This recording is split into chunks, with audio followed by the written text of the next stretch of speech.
porque o ministro do Supremo Tribunal Federal, Luiz Fux, assumiu hoje a presidência da corte. Em cerimônia restrita em razão da pandemia de coronavírus, ele substitui o atual mandatário Dias Toffoli. Como manda a tradição, Fux assume também a presidência do Conselho Nacional de Justiça, o CNJ. A vice do STF será Rosa Weber. Com a posse desta quinta-feira, Toffoli passa a fazer parte da primeira turma que Fux deixou de integrar na última terça. O grupo é formado pelos ministros Rosa Weber, Marco Aurélio Mello, Luiz Roberto Barroso e Alexandre de Moraes.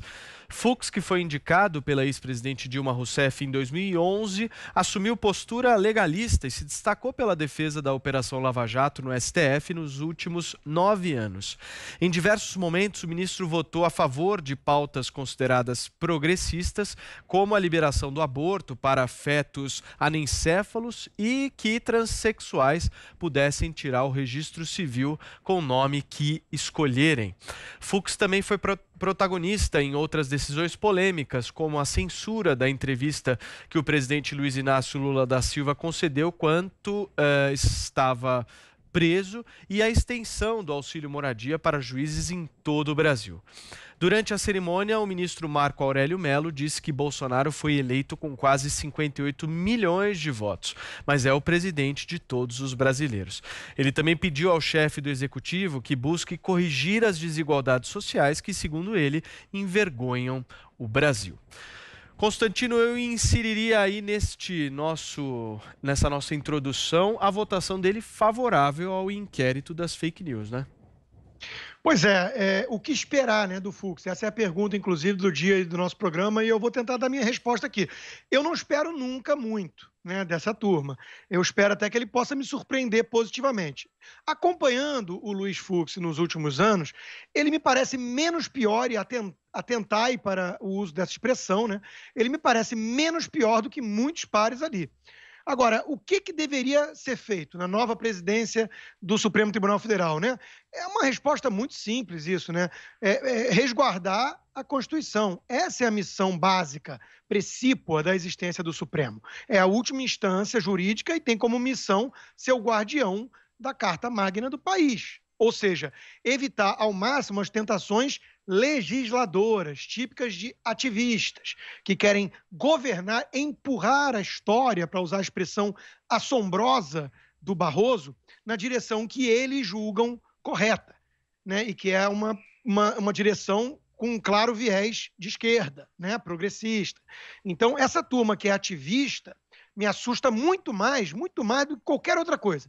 Até mesmo do que eventuais ministros corruptos. Eu já fiz uma vez uma comparação entre uma espécie de MDB e PSOL, né? Só tem uma coisa pior do que um centrão fisiológico, né? É um socialista convencido de que está certo, sai de baixo, né? Se o socialista for honesto, o perigo é ainda maior, porque o desonesto você talvez ainda consiga corromper para ele não destruir um país todo na direção de uma Venezuela, né?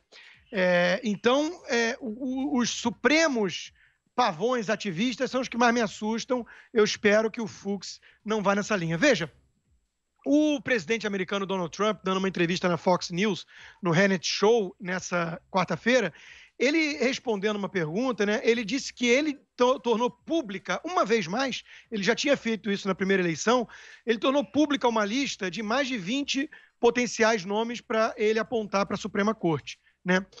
Por que ele falou isso? Porque uma das funções mais importantes de um presidente é escolher um juiz da Suprema Corte, né? Isso aí tem um impacto duradouro na nação.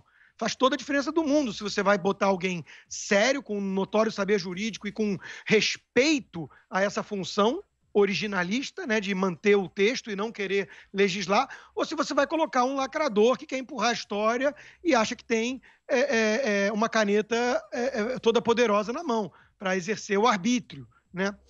Isso é o grande perigo. Então, o Trump está certo e o Joe Biden não vai fazer isso. Por que ele não vai fazer isso? Porque se ele fizer isso, cai a máscara de que ele é um moderado, né?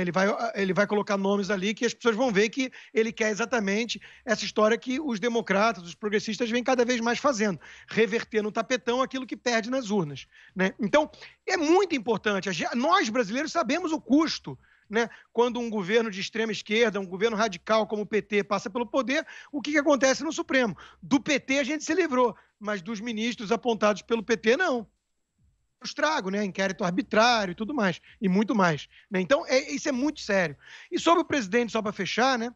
É curioso que o Bolsonaro, se está lá no clima de atacar muito os ministros e seus apoiadores também, ele está atentando contra as instituições, a harmonia de poder e tudo mais. E se ele vai lá e elogia o Toffoli, tudo aí ele está bajulando, porque ele é refém, porque tem família com problema na justiça. Então, de novo, fica aquela história, né? No Brasil não importa muito o que é feito e o que é dito, e sim quem diz e quem faz.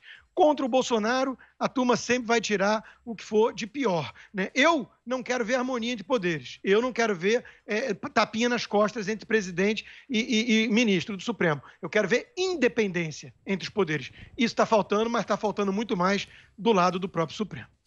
Muito bem.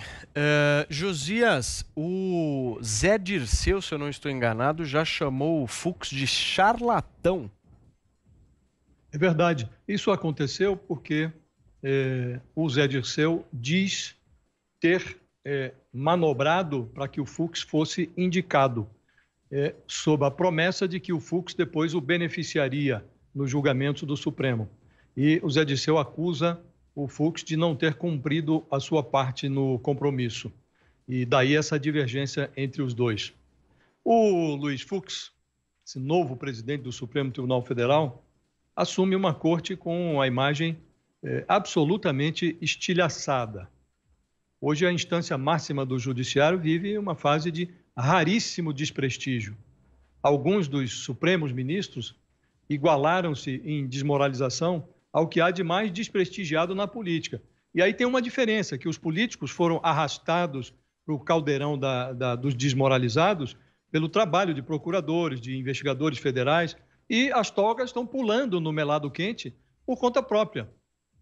Nesse ambiente, a prioridade do Fux deveria ser a recuperação da supremacia do Supremo.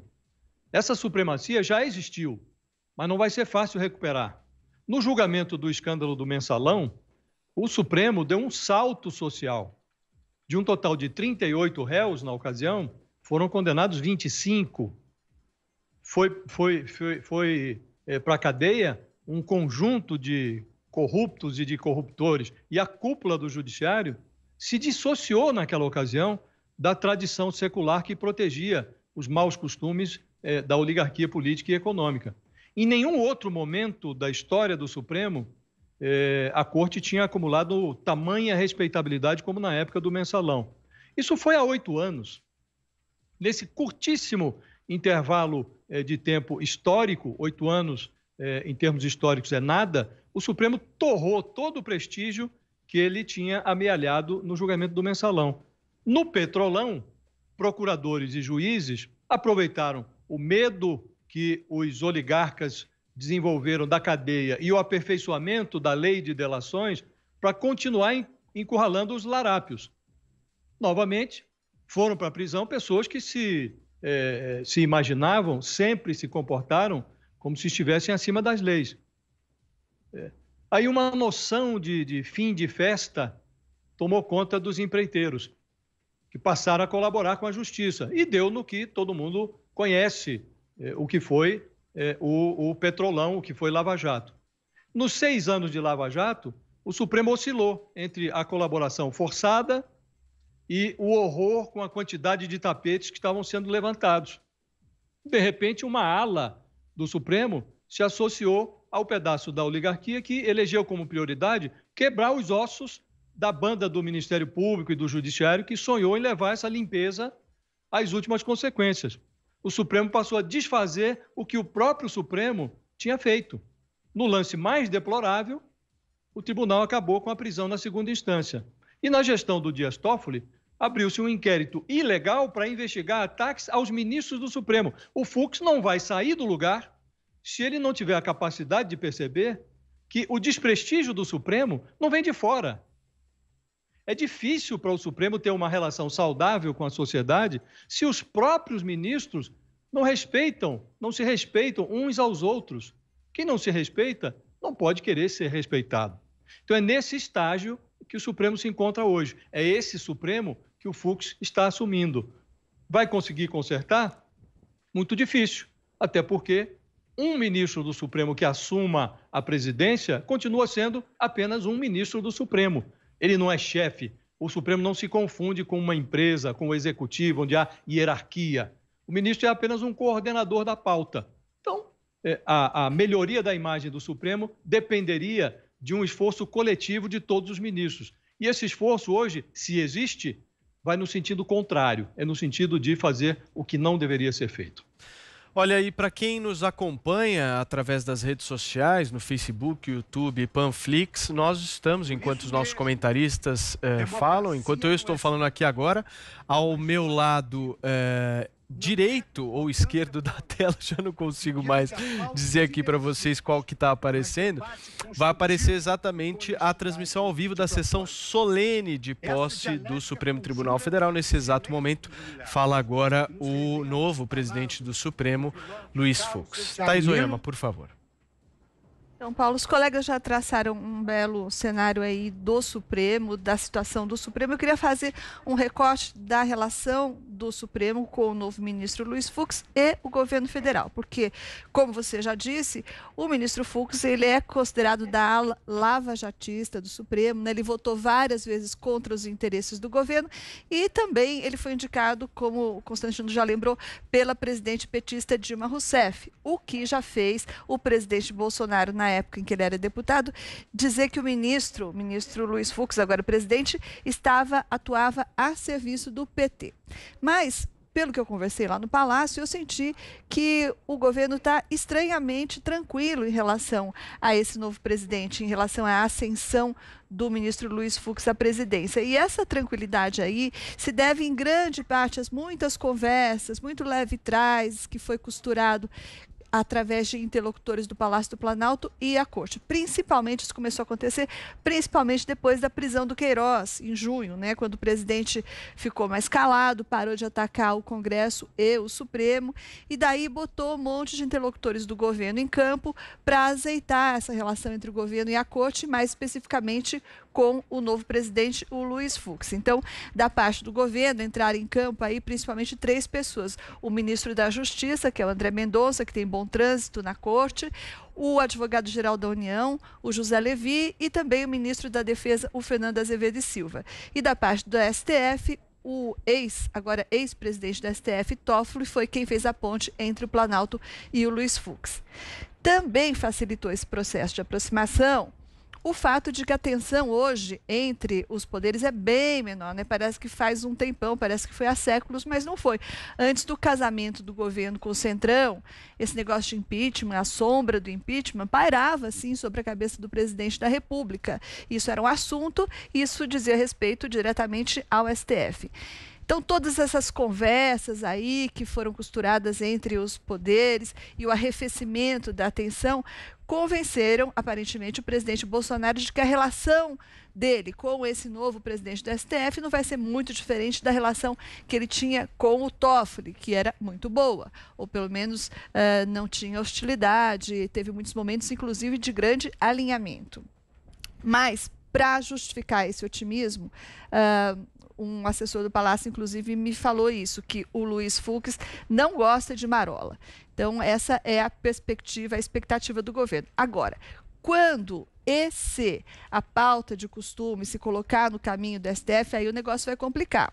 Porque, embora o governo pretenda resolver grande parte dessa pauta, que é aborto, armamento, etc., no Congresso, agora com apoio do Centrão, embora o governo tenha essa pretensão, essa tendência de judicialização da pauta ideológica, ela pode fazer com que muita coisa acabe parando mesmo no Supremo. E daí o negócio vai ficar feio. Por quê?